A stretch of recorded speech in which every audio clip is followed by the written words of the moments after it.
Қайырлы күн, құрметті көрермендер. Бүгінгі 27 сұрақ бағдарламамызды бастаймыз. Біздің бүгінгі қонағымыз талантты ақын, аудармашы, журналист Қазақстан жазушылар және журналистер одағының мүшесі Мақпал Мыса. Мақпал, қош келдіңіз. Сізге сұхбаттасуға өте қуаныштымыз. Енді алғашқы сұраққа көшсек, өлең дегеніміз жанның тереңінен шымырлап шыққан бұлақ сияқты. Сіз өз жүрегіңізде ол бұлақты қалай тауып алдыңыз? Ол бұлақ менің туған жерімде, тауымда, тасымда, бала кезде көрген бұлақ. Соны мен жаныма сіңірдім деп ойлаймын. Көзімнің қарашығында сақтадым деп ойлаймын. Көңілімнің аспанында сақтадым деп ойлаймын. Өлең жазғанда мен сол бұлақтың дауысын естимін үнемі. Келесі сұрақ.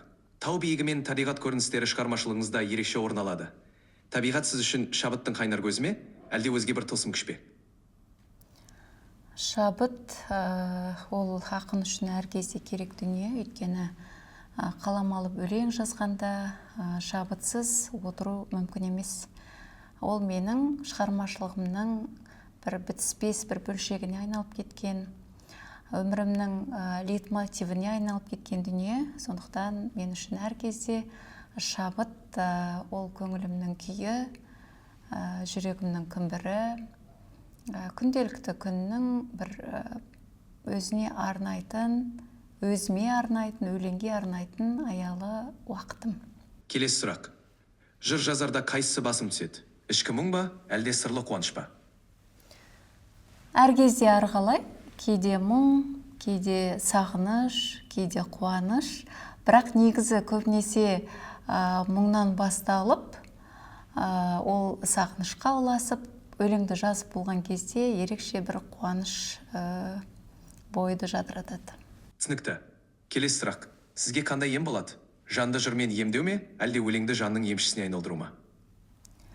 Негізі өлең ем ғой. Әрбір жазған шығармашылығымдағы туындым, ол өзіме бірінші ем.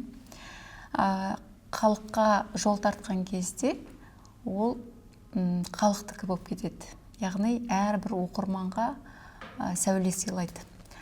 Сондықтан бұл екі сұраққа кәдімгідей ойланатын екен. Дегенмен емші деп айтуға болатын шығар жалпы қаламгерлерді. Бірақ бұл сұрақ маған ерекше қойылған сұрақ, өмірімдегі қайталанбас. Сондықтан әлде ойлануға болады. Жауабыңызға рахмет. Өте қызықты ой болды. Келесі сұрақ. Мұқағали жырлары сізге не сыйлады? Мұқағали жырлары ең бірінші менің рухымды, жан дүниемді толтырған әлем. Сол аспан таудың табиғатын, қайнар бұлағын, жасыл жайлауын, қазақ даласының кеңдігін, дархандығын, осының бәрін жан дүниеме байлық қып сіңірдім. Мұқағали өлеңдеріме сосында өстім ғой. Енді одан кейін мені өсіргені бұл интеллектуалды, яғни осы әдебиеттің басқа да өкілдерін оқуға шабыттандырды. Сонымен қатар әлемдік адамзаттық биіктегі жазған шығармалары мені сол туған жерден биіктете түсті.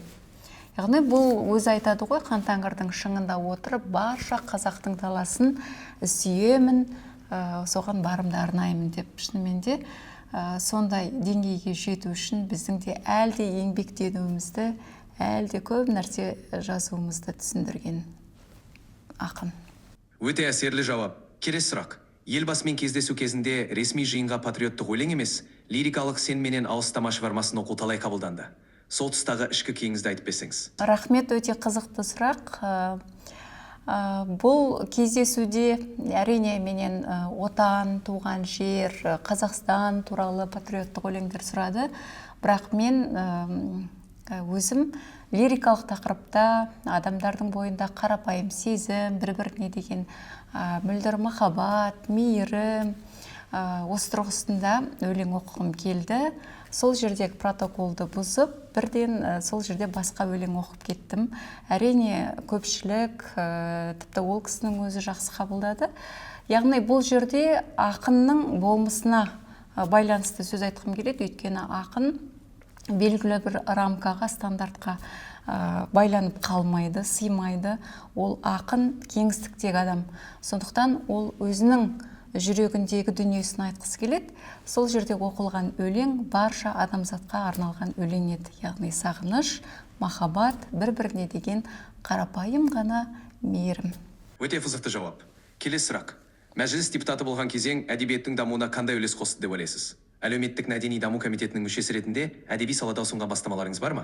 Әрине, өйткені мен сол жерге бара салып, бірден басқа мәселелер болмаса да, осы мәдениетке, руханиятқа, білім саласына қатысты көптеген сауалдар жолдадым. Яғни менің әлемім кітапқа тікелей қатысты болғандықтан, театрға тікелей қатысты, жалпы өнерге қатысты болғандықтан, осы мәдениет туралы заңды 2 жыл бойы зерделеп, оған көптеген өзгерістер енгізіп, ведомствоаралық комиссияның отырысында қорғап шықтым. Жалғыз өзім, бірақ мені енді ол жерде қолдағандар көп болмады. Дегенмен бірнеше сұрақтың астына алынғаннан кейін жаңағы ол жерде отырған профессорлар, комиссия мүшелері сұрақтар қойды. Сол сұрақтарға оңтайлы жауап берілгеннен кейін 3 күннен кейін маған жалпы хабар келді. Бұл заң жобасы оң қорытынды алынды деген жақсы жауап келді. Бүгінгі таңда сол заңның ішіндегі бірнеше өзгерістер орындалып үлгерді. Мен соған қуаныштымын. Бұл еңбек зая кетпеді деп ойлаймын. Жалпы әдебиетке қатысты да, мәдениетке қатысты көптеген сұрақтар қозғалды. Солардың бәрі сәтін тауып, негізі шешілді. Рахмет. Өте жақсы. Келесі сұрақ. Қаламгер ретінде қаңтар, желтоқсан, Жаңаөзен оқиғаларына көзқарасыңызды білгіміз келеді. Тарихи, әлеуметтік тұрғыдан сіздің жеке бағаңыз қандай? Қоғамдық саяси қандай әсерлері болды деп ойлайсыз? Енді бұл біздің еліміздің тарихындағы өте бір қаралы жылдар ғой. Ең бірінші, кез келген оқиға орын алған кезде жапа шегетінде көлеңкелі тұста қалатында ол халық. Сондықтан мүдде тұрғысынан ешқандай жерде, ешқандай елде басшылықтың, дейміз жаңағы басқарып отырған адамдардың мүддесі ойналып кетпеу керек. Өйткені жапа шегетін соңында халық болғандықтан біз жалпы сындарлы, ойы түзу, жаңағы нақты алдына мақсат қойған тұғырлы мемлекет болу үшін де халықпен ең бірінші санасу керек. Жаңаөзен оқиғасына қатысты мен өзім сол кезде қатты толғанып, яғни жүрегім жылап өлең жазған болатынмын. Бұл оқиғаны біз ешқашан ұмытпаймыз. Өйткені бұл тарихи кезеңдерде қаншама халық бостан-босқа қырылып кетті. Саяси көзқарас деп айтқанда ең бірінші мен енді ақындық көзқарасыммен әрине жүрек ауырған тұстар көп болды. Қаңтар оқиғасында да көптеген мысалы бауырларымыздан айырылып қалдық, көптеген қаншама адам денсаулығынан айырылды. Сол кезеңдерде ешбір кінәсіз, себепсіз алаңға шығып кеткен азаматтардың жаңағы темір торға түсіп қамалып жатқанда бізге үнемі көп хаттар келді, шағымдар келді. Сол әрбір хатты жаңағы таса қалдырмай отырып, зерттеп, жаңағы белгілі бір органдарға хат жазып, бұл мәселені шешуге тырыстық. Соның нәтижесінде көптеген азаматтар босап шықты. Яғни нақты бұл жаңағы қолына қару алып, елді бұзып жарып, біреуге зардап тигізетіндей мақсаттағы емес, ешбір кінәсіз, тек осы ел қашан жақсарады, елдің жағдайы қашан түзеледі, біз жақсы мемлекет болып қашан орнымыздан тік тұрамыз, әділетсіздіктер қашан жойылады деген жарқын болашақ бола ма деген сұрақтың нәтижесінде шыққан халық кінәсіз, яғни бұл жағдайдан аман есен шығуына қатысты біраз жұмыстар жасалды өзімнің тарапымнан да. Рахмет. Жауабыңызға рахмет. Келесі сұрақ. Саяси мансабыңызды неге жалғастырмадыңыз? Саяси мансапты енді өзім шығармашылық адам болғаннан кейін осы 2 жылда көп жазбай кеттім. Яғни қаламға уақыт керек қой. сондықтан өз шығармашылығымен айналысқым келді, және қоғамдық қор құрып көптеген үкіметтің шеше алмай жүрген мәселелерін шешкім келді, шынтуайтын айтсам. Өйткені біз енді сол жерде отырғаннан кейін көп мәселелерді көтердік, бірақ әлі күнге дейін шешілмей келе жатқандары бар. Ол тек үкіметке ғана сеніп отырмай, азамат қоғамның тарапынан да шығып, соларды шешуге тырыссақ, жұмыла көтерген жүк жеңіл демекші, біз де өз үлесімізді қоссақ деген ниет болды.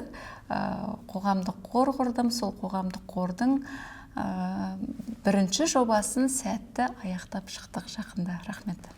Түсінікті. Сұхбатымыз өте мазмұндатып жатыр. Келесі сұрақ. Қазіргі қазақ поэзиясында сізді ерекше қызықтыратын бағыт не?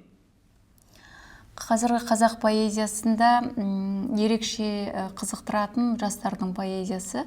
Қазір ақ өлең түрінде жастар жазады, содан кейін терең психологиялық, драмалық бағытта жазып жүр.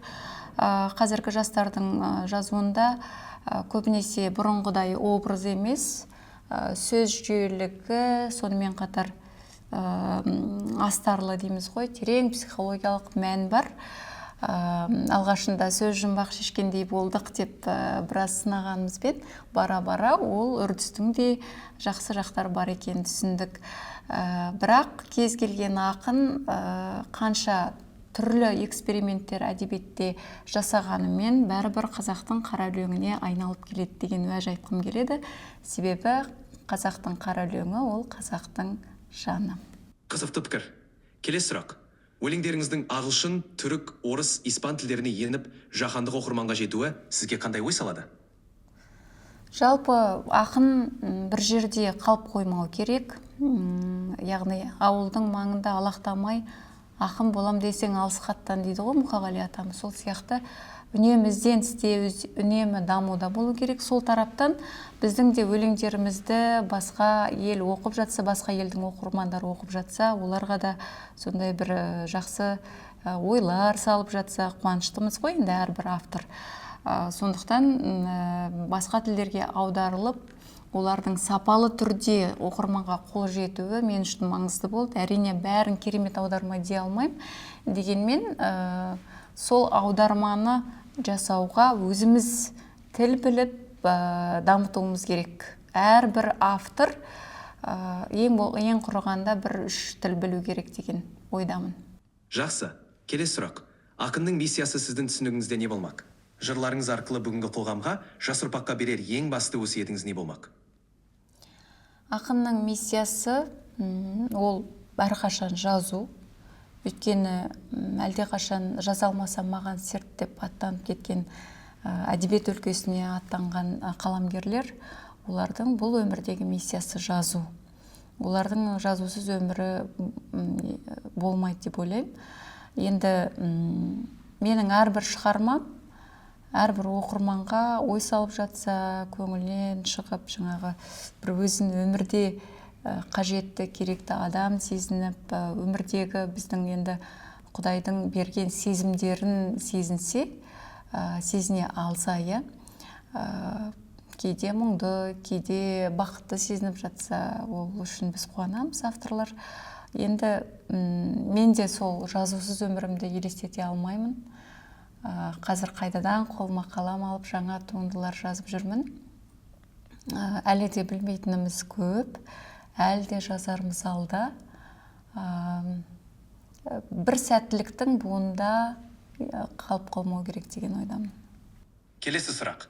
Сіз өлең жазарда өзіңізді қандай кеңістікте, қандай бейнеде сезінесіз? Өте қызықты сұрақ екен. Негізі өлең жазып отырған сәтте басталғанда ақырымен жоғары көтеріліп, бір кезеңдерде енді өлеңді аяқтап қалған кезде мен өзімді ғаламшарда тұрғанымды сезінемін.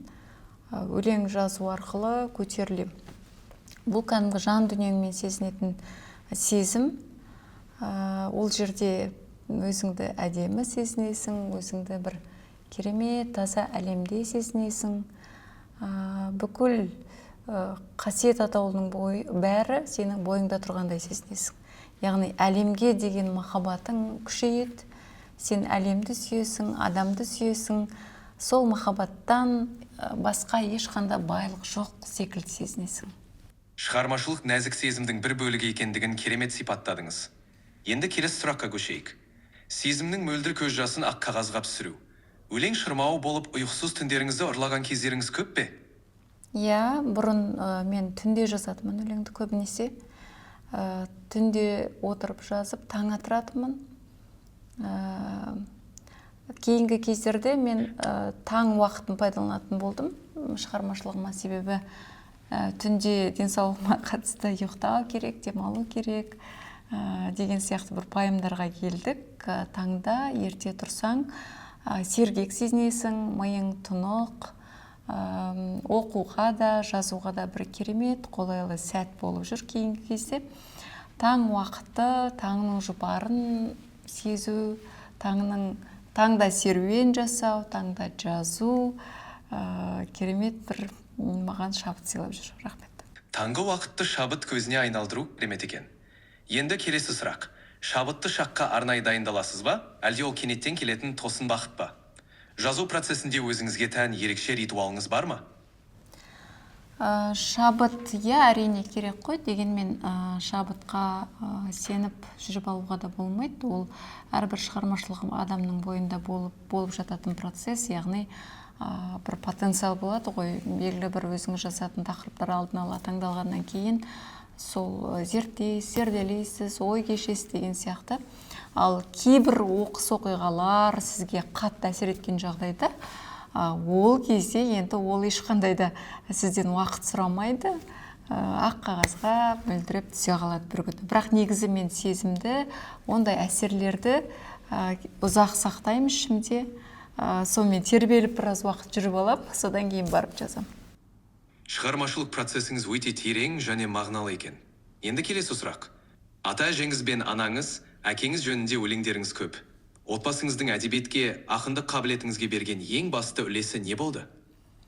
Ол атам мен әжемнің әңгімелері, атамның аузынан естіген аңыз әңгімелер, әпсаналар, лира эпостық жырлар, тарихи мағлұматтар, осының бәрі мен кәдімгі құйма құлақ болып өстімде, атамның тізесіне отырып алып, сақалын сипап отырып еститінмін. Кейін құлағы естімей қалған кезеңдерде мен айғайлап тұрып құлағына өлең оқып беретінмін. Үнемі ол кісінің әңгімесі таусылмайтын. Өйткені өте көп оқыған, көргенім ол кісі болды. Ол кісі 96 жасқа келіп қайтыс болды. Ал әжем ел ішінде той-томалақта әу деп той бастап жүрген, кезінде айтыскер болған кісі. Сондықтан ол кісінің ойдан құрап айтатын әндері болды. Осының бәрі маған ерекше әсер етті. Атам мен әжеме табиғи өспесем де, мен оларды үнемі іздеп баратынмын, тыңдайтынмын, шабыттанатынмын. Өзімнің жазған дүниемді бірінші сол кісілерге барып оқып беретінмін. Отбасыңыздың сізге берген рухани байлығы мен тәлім тәрбиесі ерекше екен. Келесі сұрақ. Алақандағы бақыт, мен керекпін, аспан таудың көктемі. Әр кітабыңыздың өзіне тән негізгі идеясы мен айтар ойы қалай қалыптасты? Ең бірінші шыққан кітабым Алақандағы бақыт. Әрине, бұл пышақтың қырындай ғана кішкене кітап, бірақ кішкене кітап болса да, ол менің тұңғышым, сондықтан ол ыстық. Ол кітапта жиналған өлеңдер ешбір өзгеріске түспеген, редакторланбаған, яғни кесілмеген, қиылмаған, қозы мен лағы араласып кеткен өлеңдер. Дегенмен бірден керемет ақын болып кетпейді ешкім. Алғашқы жазған әсер, алғашқы ойлар жинақталған кітап болды. Алақандағы бақыт деген сөз, қалай мен сол тақырыпты қойдым деп қазір ойланам, себебі ол ерекше атау екен. Ал одан кейін аспан таудың көктемі деп өзіңіз айтқандай, аспан таудың көктемінде кейінгі жылдар жазылған өлеңдер, оның ішінде әсіресе өмір, махаббат, табиғат, сапар саздары топтастырылды. Яғни мен аспан таудың қызы болғандықтан, сол аспан таудың биігінен қарап, жаңағы күйгенім, сүйгенім, мұңдарым, жылдарым деген сияқты өлеңдер топтастырылды. Мен керекпін ол екінші шыққан кітап. Ол кітапта да сол жастық шақтың лебі еседі, яғни сол кезде жазылған өлеңдер.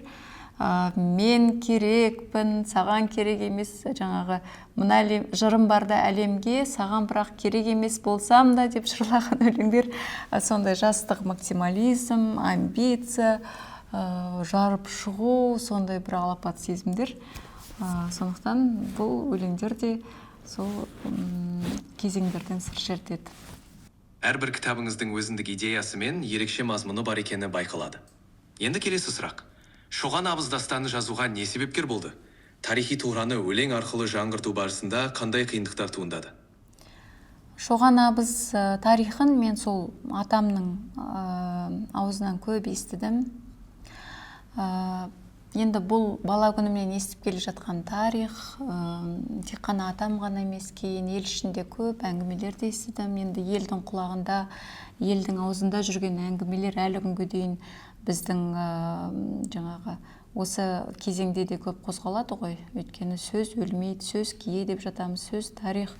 Сол бір оқиғалар ең әуелі менде өлең болып туды да, артынан кейін үлкен поэмаға ұласып кетті. Оны өзім де сезбей қалдым. Әрине басында жазуға біраз қиналдым, себебі бірден сондай бір көрнекті тұлғаны, сондай абыз адамды жырлау маған қиынға соқты. Бірақ дегенмен 300-дің қандарын, 300-дің билерін, 300-дің бүкіл Сіз үшін бұл шығарманың ерекше маңызы бар екені көрініп тұр.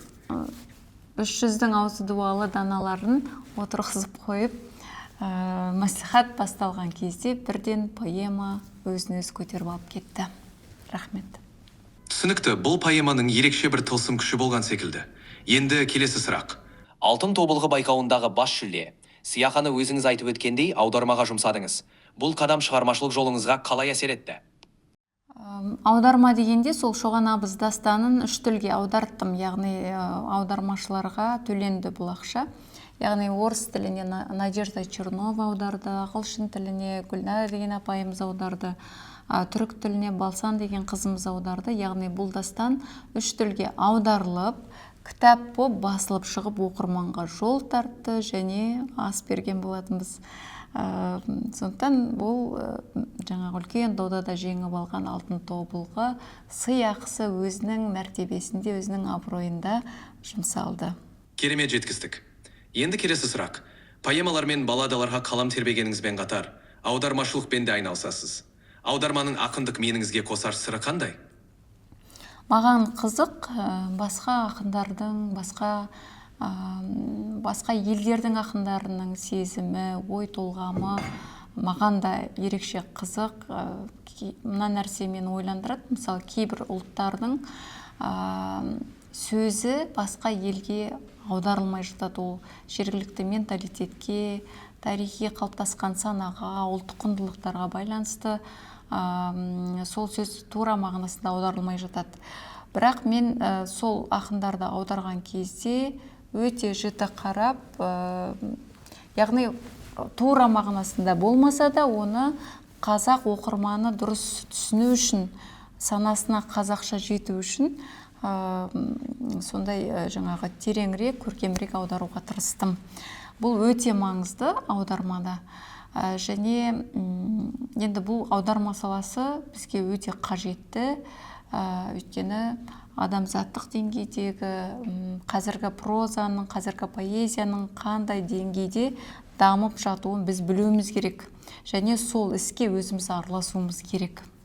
100 жаңа есім жобасына таңдалған ең алғашқы ақынсыз. Жеңімпаз атанған кезіңіздегі ең әсерлі сәтіңіз және осы жоба сіздің өміріңізді қалай өзгертті? Бұл 100 жаңа есім деген ұлттық жоба рухани жаңғыру бағдарламасы бойынша жүзеге асқан болатын. 100 жаңа есім жобасында өзімен қатар түрлі саладағы өзің таза еңбегімен, біліммен жетістікке жеткен жастарды көрдім, олармен жақынырақ таныстым. біз сұхбаттастық, олардың ішінде жаңағы әртүрлі тағдырдағы адамдар да бар, соған қарамай алдына қойған мақсатына жеткен азаматтар болды. Қазіргі таңда сол үш кезеңнің де жеңімпаздарымен байланыстамыз. Олардың әрқайсысы сол өзінің жеткен жетістіктермен ары қарай дамып жетіліп жатыр. Яғни үлкен кейбіреулері басшы, кейбіреулері кәдімгі өзінің өнер саласына дамып жатыр, шетелдерде концерттерін қойып жатыр деген сияқты. Бұл маған осы Қазақстанның гүлденуіне, Қазақстанның осы бір дамуына өзіндік үлесін қосып жатқан жастардың бар екендігін және олардың да артынан жаңа бір толқынның ілесіп келе жатқандығын көрсетті. Сондықтан осы қырымен өте маңызды болды. Келесі сұрақ. Тележурналистика, газет редакциясы, аудармасы, депутаттық қызмет. Барлығын қатар алып жүрдіңіз. Шығармашылық пен қоғамдық жұмысты теңгерімде ұстаудың сыры неде? Ол адамның болмысы. Өйткені адам кейбір қаламгерлер бар, таза шығармашылыққа уақытын бөліп, соған тәуекел етіп жазады, яғни басқа жұмыспен айналыспайды. Бірақ менің өмірімде бұлардың бар бір-бірімен тығыз байланыста болды. Яғни мен газетте жүріп жазудың еркіндігін сезіндім. Газет маған көп нәрсе үйретті. Тележурналистика өзіме бұрыннан қызық, өйткені мен экранды жақсы көрем, камераны жақсы көрем, микрофонды жақсы көрем. Өзімнің авторлық хабарым болды кітап жөнінде. Сонымен қатар енді қоғамдық жұмыс ол өз алдына, өйткені журналистиканың жүгін арқалаған адам ол міндетті түрде қоғамдық мәселелерге араласады. Депутаттық қызмет осы бір жұмыстарымды ары қарай шыңдады деп айта аламын. Дәл қазіргі уақытта енді сол азаматтық қоғам тарапынан жұмыс істеп жатырмын. Келесі сұрақ. Қазақстан парламенті мәжілісінің қабырғасында басыңыздан өткен қызықты оқиғамен бөлісесіз бе? Саяси ортадағы есте қалған бір ерекше сәтіңізді баяндасаңыз. Иә, баяндайын. Бұл қаңтар оқиғасына дейінгі жағдай. Бір дүрбелеңнің боларын негізі былай іштей сезініп жүрдік. Мен әсіресе сезініп жүрдім деп айта аламын. Іште бір революциялық күрес болып жатты. Сол кезеңде ел тәуелсіздігіне 30 жыл толады деп бәрі дайындалып жатқан кезең болатын. Ішкі тартыстарда білініп қалатын сол парламент мәжілісінің ішінде партия мен үкіметтің арасында деген сияқты сондай бір тартыстарды біз көзбен көріп сезіп жүрдік. Сол кезде мен осы тәуелсіздіктің 30 жылдығына арнап бір бейне баян, өлең баян деп өзім атадым. Сондай түсірем деп дайындалып жүрдім. Сөйтіп біз оны түсіреміз. Бұл аманат деген менің өлеңім болатын. Яғни осы алаш арыстарына арналған триптих өлеңнің үшіншісі. Сол аманат өлеңіне біз бейне баян түсірдік. Бұл өте әдемі түсті, өзінің бір ерекшеліктерімен. Сол сәттерде бір нәрсені сезгенде менде ақын сезеді ғой, бәрібір бір нәрсені болжайды дейді, бір нәрсені сезеді дейді. Кейде алдындағысын көріп қояды дейді. Осындай қасиеттер болатын сөзсіз қаламгерлерде. Сол сәтте біз аманатты түсірдік. Түсіргеннен кейін бұрынғы мәжіліс спикері кабинетіне мен қабылдаған кезде мен айттым, тәуелсіздік ол біздің басымыздағы алтын тәж, енді қазаққа жылауға да, құлауға да болмайды деп айтқан сөзім әлі есімде. Ол кісі жаңағы менің көрсеткен өлең баянымды көрді де, телефонды жаңағы стол үстіне қойып, рахмет, жақсы дүние екен деп шығарып салған болатын. Біз соңғы кездесуіміз сол екен. Кейін қаңтар оқиғасы болады, елде дүрбелең болады, үлкен жаңағы осындай бір тарихи қиын кезең өтті басымыздан. Шынымен де тәуелсіздіктің қадірін білдік. Сол тәжден былайша айтқанда айырылып қала жаздадық қой. Ал ол тәж, ол біздің шынымен де байлығымызды, ол байлықтан ешқашан біз айырылмауымыз қажет.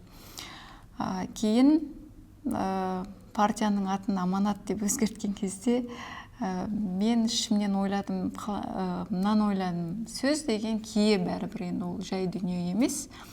яғни осы аманат деген қасиетті сөздің салмағында не жатыр? Яғни елдің аманаты жатыр. Шынымен де енді қазаққа жылауға да, құлауға да болмайды.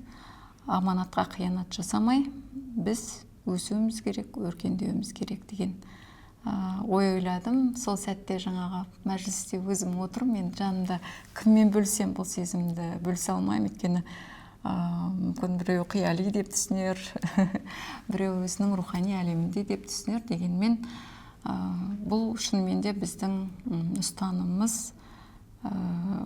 осы аманат деген қасиетті сөздің маңайына топтасты. Осы бір қызықты сәт та, білмеймін енді, дегенмен еске алатын бір ерекше сәт. Рахмет. Өте әсерлі оқиға. Келесі сұрақ. Халықаралық аудармаларды түпнұсқадан жасау қажет дейсіз. Осы бағытты дамыту үшін қандай нақты қадамдар мен жоспарлар жасап келесіз? Енді өзім жалпы оны өз басыма қатысты айтқан жоқ болатынмын. Ол кәдімгі бүкіл осы әдебиеттің дамуына шешуші жолдар деп ұсындым, бірнеше ұсыныс. Бірақ әлі күнге дейін бұл ұсыныстар өз шешімін өз деңгейінде әлі шешкен жоқ. Себебі әдебиеттің түрлі жанры бар ғой енді әлемде. Сол бойынша оқытылып жатыр. Біздің елде әдебиет бойынша нақты ешкім оқуға бара алмайды екен. Яғни өзінің жасап жүріп, әдебиетшілердің қазір қай жерде? Оның бәрі газетте, журналда, телевидение дейміз, жаңағы әртүрлі мамандыққа иелері болып жүр. Сондықтан жасап жатқан жұмысына байланысты ол, мысалы, әдебиет өкілі ақын газетте жұмыс істейтін болса, ол тек журналистика бойынша бара алады екен шетелге. Сондықтан осы мәселені бір стандартқа салмай шешіңіздер деп ұсыныс жасап едім. Әлі күнге дейін бұл ұсыныс шешілмей келе жатыр. Түпнұсқадан аудары керек деген себебім ол өте маңызды. Себебі біз бұған дейін аудармаларды мысалы ағылшын әдебиетін болсын, жапон әдебиетін болсын, орыс тіліне аударылған нұсқасын аударып келдік. Яғни бұл жерде көптеген сөздердің мағынасы ауысып кетеді. Түпнұсқадан аудару кезінде біз қателік жібермейміз. Сол себепті де біздің ақындарымыз, жазушыларымыз шетелге барып, оқып, тіл үйреніп, дамысын, өзінің бір академиялық бағыттағы әлемін, дүние танымын кеңейтсін деген ұсыныстар болатын. Негізі бұл ұсыныстар өте маңызды еді. Әлі де орындалуға тиісті, ол өзектілігін жоғалтқан жоқ. Келесі сұрақ. Шетелдегі әдеби байланысты нығайту туралы. Өзге елдердің ақын жазушыларымен бірге антология шығару, бірлескен жобалар жасау мүмкіндіктері қандай? Негізі бұл алдағы жоспарым, алдағы бір жүзеге асатын бір жоба болады деп ойлаймын. Қазіргі таңда мен концепциясын жасап жатырмын. Өте қызықты, егер айтып қойсам, болмай қалады. Сондықтан бұны мен құпия ақпарат ретінде әзірше сақтай тұрайын. Поэзияны интернет пен әлеуметтік желілерде жариялау үрдісі оқырман үшін тиімді тәсіл ме, әлде өлеңнің қадірін кетіру мүмкін деген уайым бар ма? Негізі біз ақындар жаңа шыққан өлеңді оқырманымызға тезірек жеткізгіміз келіп, тезірек әлеуметте жариялағымыз келіп тұрады. Бір тәтті сәт сияқты осы сәт. Өйткені оған пікірлер жазылып жатады, жаңағы бағалар беріліп жатады деген сияқты. Лүпілдер басылып жатады деген сияқты қазіргі тілмен айтатын болсақ. Бірақ жалпы енді ара-тұра жариялап тұрған дұрыс шығар. Өйткені бәрібір ақынның, әрбір қаламгердің өзінің аудиториясы бар ғой әлеуметтік желіде. Олар күтеді, жаңа шығарма жазылды ма, оны оқығысы келеді, сұрайды. Аудитория маңызды қазіргі заманда. Өйткені мен мысалы менің Фейсбуктағы, Инстаграмдағы оқырмандарымның бәрі әдебиетті жақсы көретін адамдар. Олар егер мен жоғалып кетсем, міндетті түрде жазады, сұрайды. Сондықтан мен ол кісілердің өтінішін жерде қалдырмай кейде жариялап жатам. Дегенмен өлеңдердің дерлігі, барлығы әлеуметтік желіде жарияланған дұрыс емес деп ойлаймын. Себебі ол алдағы уақытта кітап болып шықса, ол қызық болмай қалады оқырманға.